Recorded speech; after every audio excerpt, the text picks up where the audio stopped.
Angina pectoris. Angina pectoris is chest pain. These are some more classifications that you will need to write down. This is how your chart for angina pectoris should appear in your notebook. Notice there are only a few medications for this condition. Even though the medications for angina pectoris have no stars by them, they are still important medications that you should keep in mind. Angina pectoris is chest pain. To treat this, you can use nitrates. If chest pains continue, it can lead to heart attack. When using a patch for chest pain, it cannot be continuous. You must take it off and reapply for it to be effective. A common treatment is the generic drug named nitroglycerin.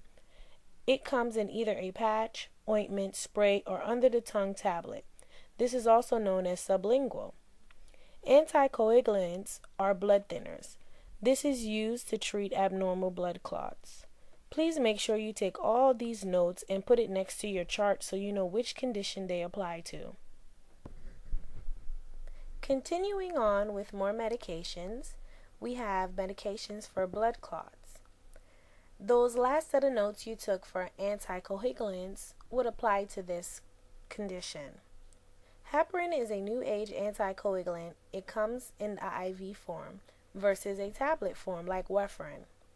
When taking these drugs, it's best if you don't eat or drink any leafy vegetables because it contains vitamin K. The vitamins and the drugs can cross, and if you're taking warfarin, it will not be effective.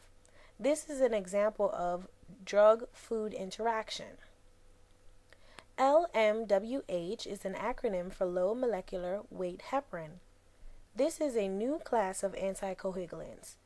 Heparin are better than the originals because it does not make you bleed as much.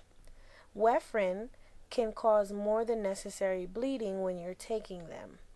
Speaking on bleeding, that refers to the side effect that warfarin can cause an individual. Warfarin can cause nosebleeds. It can also cause blood in the bowels, and if you have a scar, it can cause unnecessary bleeding from that scar.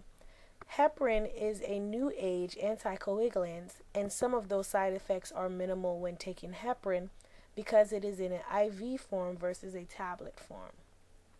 I hope all this information is useful to you. Please make sure you just jot your notes down properly and neat, and you should have no problem reviewing this information.